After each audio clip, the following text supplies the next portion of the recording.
Mike Agavino. Thank you. Saga.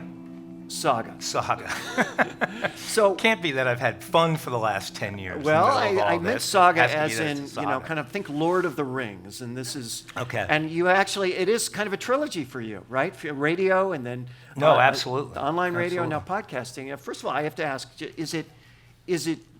How weird is it? Is it at all weird being in the podcast space all of a sudden? Because it's got to be a change up from what you were accustomed to, and it's weird, new. Yeah. And new with a lot more differences than commonalities with what I was doing. And walking in, I expected to find the podcast market facing many of the same challenges that the digital music space, the broadcast streaming space has been facing the last 10 years. And actually, it's a very different thing. The marketplace has developed differently, and it's much less about the science of advertising, and it's much more about kind of the art of advertising, if you will. Talk about that. Well, I think you spend 10 years inside of a company like Triton, where you've got an ad platform, and you've got a content delivery network, and you're building apps for people, and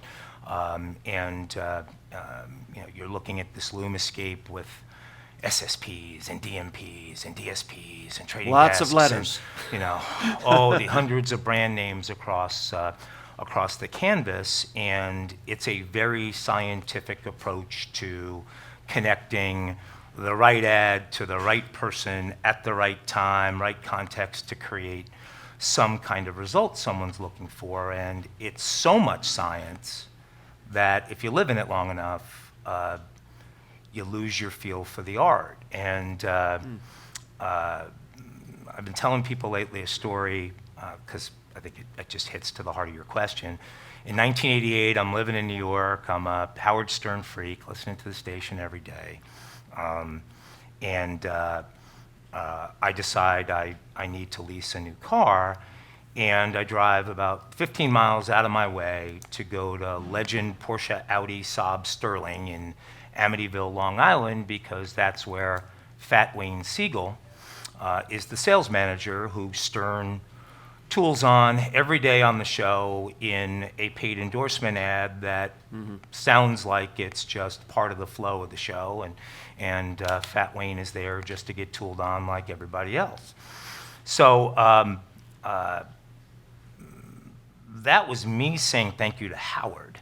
That wasn't me necessarily wanting to give Wayne Siegel the business. It was, Howard, I appreciate all the laughs every day. And that wasn't a part of my last 10 years, but it's very much a part of what we do now at Podcast One. And so it's kind of back to the future, if you will. It's one-to-one, it's digital media, but it's also back to the art form of what made me fall in love with radio advertising. I started in the 1980s in New York City, working for a guy who, by the name of Bob McCurdy, who was kind of crazy, and Bob thought there was no reason we couldn't know all the intricacies of a radio station in a market, living 100, 200, 500, 2,000 miles away from the market. And he challenged us to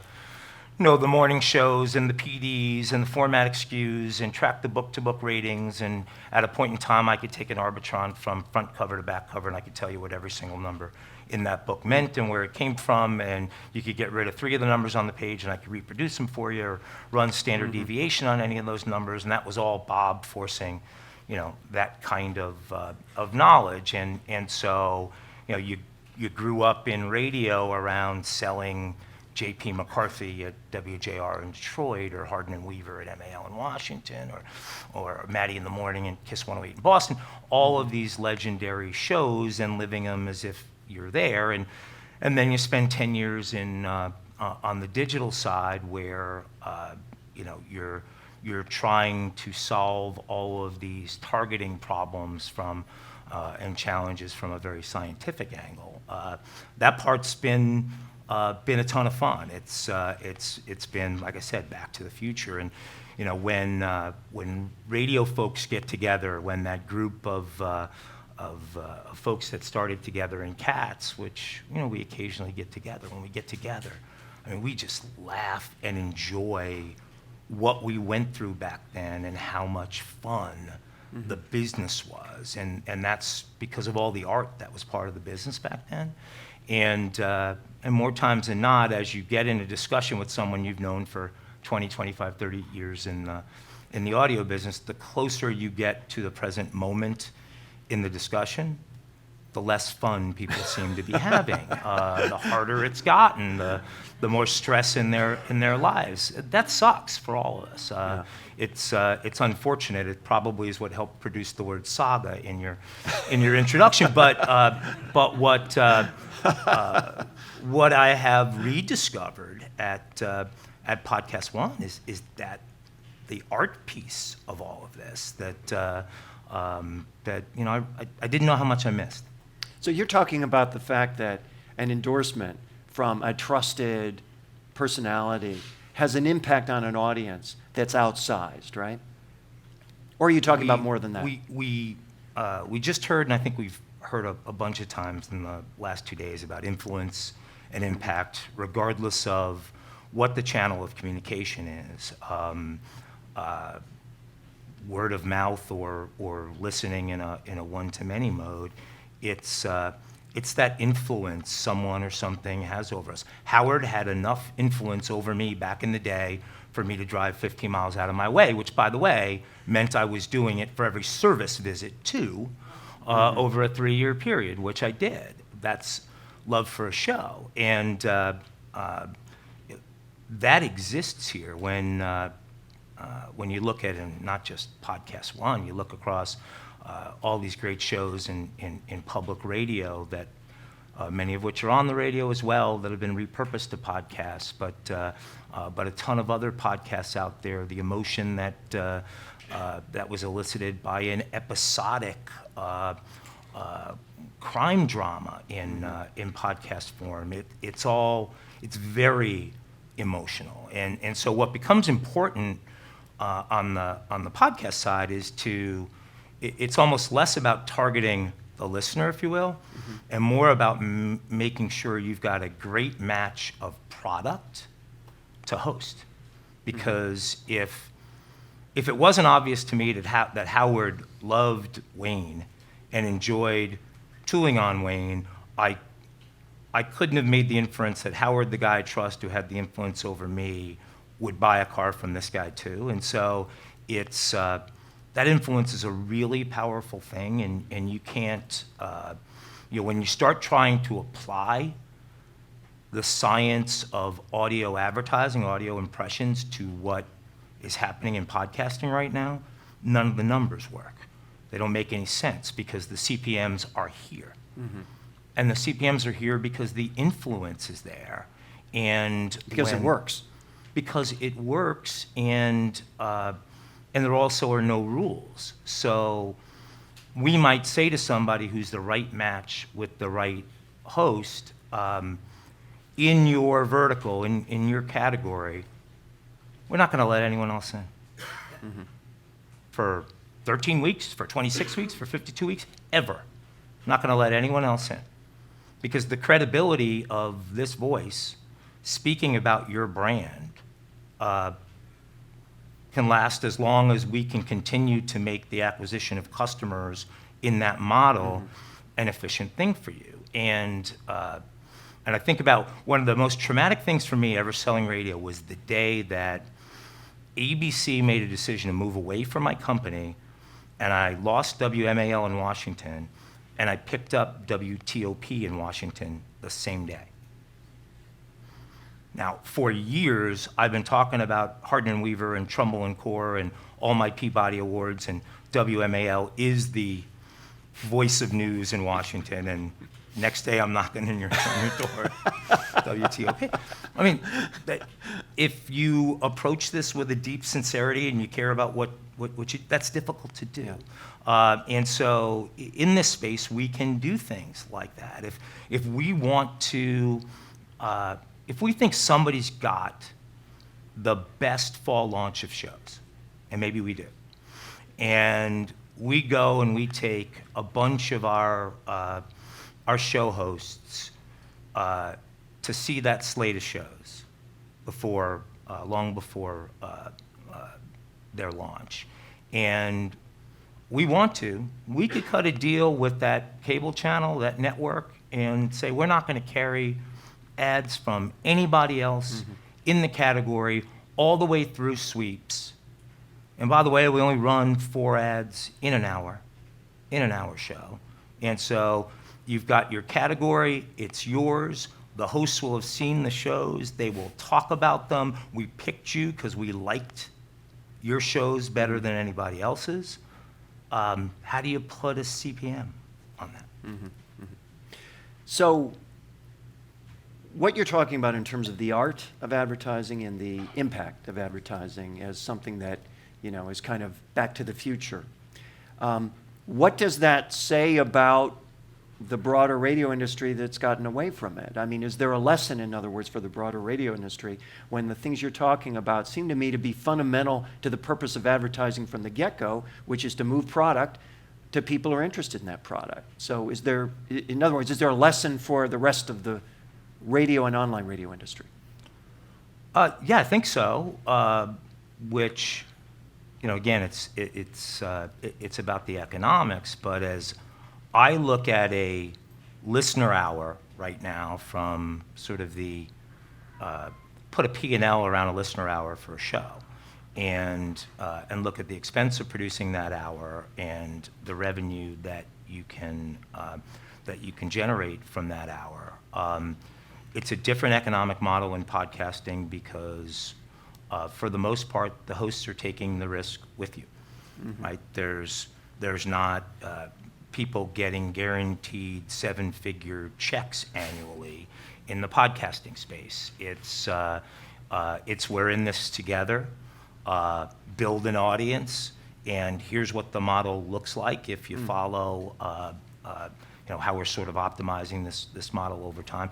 You're going to generate, build an audience this big and have that kind of impact.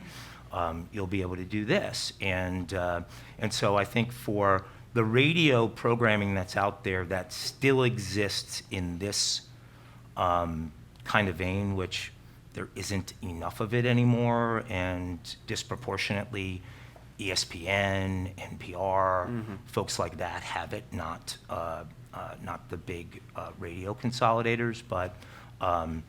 But if you can repurpose those shows and make it work, the only way to repurpose and make it work is to pull the 20 minutes of ads out of them and restructure them with a heck of a lot less advertising and have the host contribute to creating some differentiated content that also is. You've actually argued for essentially that, right? Yeah, and argued for it on the music side of the broadcast streams as well. From day one, really at Triton, we could see the growth trajectory of Pandora and the other pure plays being a much steeper curve than the broadcasters who were more or less simulcasting, other than their ad breaks, but their ad breaks were just as long as the over-the-air ad breaks. They pretty much were flatlined from the day they started in 06, 07 with us measuring them, but the broadcast model as it exists right now, we've talked about innovator's dilemma. Forget what it was Tom was saying yesterday about inertia. The beauty of that model in the post-consolidated radio world, with all of those ad units in an hour and no performance royalty and a transactional marketplace delivering $15, $16, $17 billion a year of throughput, producing 30, 35, 40% profit margins for those businesses. I mean, really, really attractive sausage making, and you're doing it, and you're doing it long enough. It's really hard to do anything else. And so we were bringing things to the broadcast side that took investment, that were going to cost not only the investment in technology, but an investment in audience, because from day one, your audience carries expense. That's the model Spotify, Pandora, everyone on that side have had to deal with. And for most of the broadcast guys, the thought of taking on a model over here that brought in all of that upfront expense with the challenge of needing to sell that inventory at very, very high CPMs in order to have margins that even remotely resembled what they did on the other. They just decided to continue to make sausage, and I think at some point the strategy evolved maybe even a little further to an aggressive defense of the status quo. For the digital music services that are in the room, they've certainly felt this. I did in my shoes at Triton. Was that at a point in time, 2010, 2011, the strategy sort of shifted to not just sort of sitting back and continuing to make sausage, but aggressively attacking any disruptive forces from the outside that were going to try and take any food off your plate. And that's unfortunate. I don't think that's played out well. I think we'll see as time goes on how it plays out. But the podcasting opportunity, if you've got a talent and a talent with a tribe, with impact and influence on that tribe, then figure out a way to do this. But you can't do what you did with streaming, which is take what existed over the air and just move it over to digital and expect it to work. It won't. So talk to me about metrics in the podcast space. Because when you talk about the power of endorsements, that's very real. But to what degree is the powerful endorsement a function of the immaturity of metrics? In other words, will the day come when metrics are more robust, and will that open the floodgates for more traditional advertising? I don't think front end, I don't think traditional, how we think of Nielsen, Arbitron kind of metrics are going to matter that much in the space. I think they'll happen. They're easy enough to produce, and they're smart people that are becoming collaborative in the space that'll probably agree on them. But I think much more important will be attribution metrics and conversion metrics. A lot of ways of analyzing how a particular show or a particular kind of show produces results within a particular kind of category, the type of ad to run. I mean, we're doing things, looking at things now where in any of those modes I might have given to you before, the host is going to talk about that advertiser for a minimum of 2 minutes throughout the course of an hour without doing it for any more than 10 seconds at any point in time. And there's no copy to work off of. I mean, and it has to start from a place of authenticity where the host has been exposed to the product and has bought in, or move on to the next host, because it's not going to work. It may work for a little bit, but it's not going to work for the long haul. And so the metrics really are, there's a constant state of optimization that the space will need to be in eventually, where you have new product coming into new show, that show having impact against its fan base it reaching a saturation point and drop off, knowing the exact right point to move that advertiser somewhere else because that show can do better with whoever's next in the queue that fits for them. So it's that kind of stuff and not necessarily the trafficking of 15s and 30s and 60s and not necessarily the dynamic trafficking of ads, although, there's dynamic trafficking of ads. And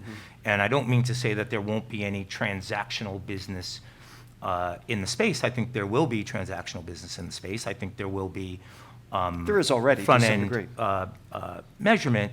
Well, I think even the sort of transactional business that's in the space now is kind of hybrid business where, maybe a deal was negotiated on sort of traditional transactional metrics, but it's really all about what's happening over here. And if there aren't enough seats sold or apps downloaded or 30-day trials activated, somebody's moving on. And interestingly, it can oftentimes be that the supply side is moving on. That there's a lot more money to be made with this new product, this bed that you slept on, that you love, that you'd like to tell people about than this other thing. And so it's a very different form of advertising. The categories like this one-day sports fantasy category that's exploded. I mean, there are 2 companies that are household names, but there are 50 companies out there now doing this. And for those folks, it's not just about converting people to their platform. It's about the association with that voice, whoever it is, almost like a personal services agreement where even though I'm probably not adding a lot of new users every day, I need that association with that host, because if I go away, the other guy's going to come in, and they're going to convert. If that host goes with them, they're going to convert a bunch of these people that are on with me and are spending with me every day. Right? What's the vision for Podcast One? I mean, where is it going? What's its intention? What's its purpose? How do you see it? How do you see Podcast One and the larger podcast space in the next 2 to 5 years? We're a movie studio. And again, for me, knowing where I've been, which is always on the outside, kind of looking in, rep business. You're not in the radio station. You're not in the studio every day, and then being a digital service provider to the industry, you're not touching the content. This is very much a content play. So, and the industry is, and so we're going to create. And we're going to create what Serial started around this town right now is going crazy. How many screenplays have never been turned into anything because they couldn't get sold that now see audio as a first place to go? Oh, it's nuts.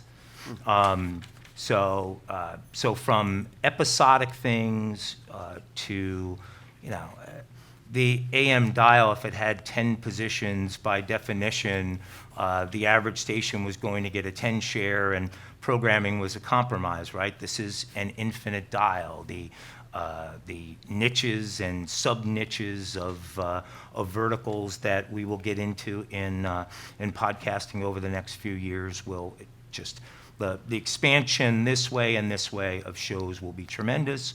We'll be a producer, we'll be a partner with others that produce to distribute and sell. We will, in other cases, be a partner that sells into someone who's got a production and has distribution for that production. So again, similar to the studio model. A lot of you know my new boss, and he is a character of the highest order, and but I mean connected around this town to where I could say a name, and the name is in his phone with the direct dial, And so the audiences that we're able to get, the things that we're dreaming up right now and doing it's kid in a candy store stuff for me. So I think you'll see the space grow. I think the share of ear from Edison, the last one said there are currently like 21.3 million hours a day of podcast listening right now in the U.S. Right? And one of the things that sucks about trying to figure out where you sit in the world of audio is the only numbers we get out of Nielsen, former Arbitron, are reach and share numbers. So we don't see a person's using radio number. No one in this room does. It's hard to know how big the universe is and how big a piece of that universe you have. What I'm very sure of anecdotally is that the space, the audio space overall, isn't growing. I think there are a lot of people out there. There's only so much time. There are a lot of people out there that are postulating this overall growth, but the way I see it, I used to spend all my time in the car listening to something. I can't anymore because I'm on the phone the entire time. I don't get to listen in the office nearly as much as I used to back in the day because crazy busy in the office and no time to do that. A bunch of new contexts have been created, and having this in my pocket 24/7 so I can take advantage and listen in that context has helped offset those losses. And let's face it, a lot of video is getting watched in short form between 7 a.m. and 7 p.m. that never got watched back in the day. And so, audio is under attack from all angles. And, the digital music services are growing and will continue to grow and have grown at some really nice clips. And, I would guess right now that based upon what I see inside of our place and thinking it's generally reflective, is that podcast listening is probably growing 30 to 40% right now. Annually. Yeah.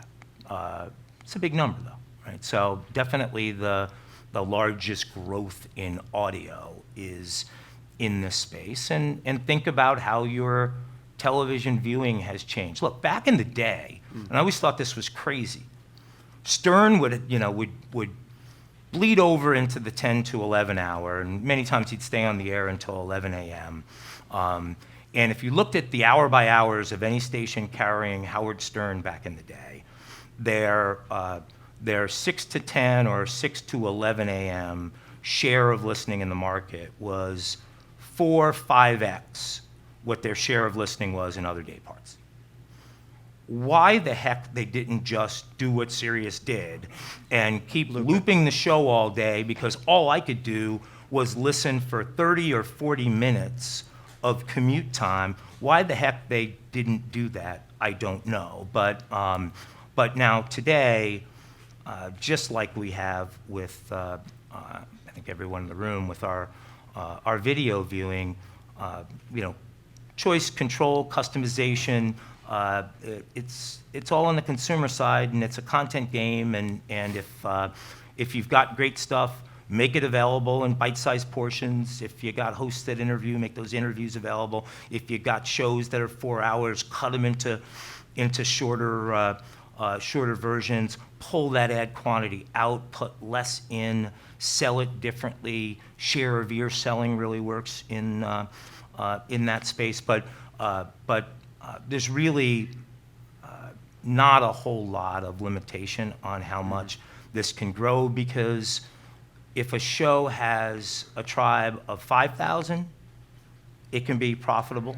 If a show has a tribe of 5 million, it can be profitable. Now, that host only attracting the 5,000 might have to really consider whether that's a job worth doing or they shouldn't go do something else. But for the time it takes to deliver that 5,000, but because you don't have huge content acquisition costs, OpEx, CapEx associated with creating a podcast, it can go that way, and the tools will have to gain a lot in terms of sophistication, and that's where the where I think more of the technical investment goes here over the next decade in the tooling that allows tribes of 5,000 to get monetized democratically with tribes of 5 million.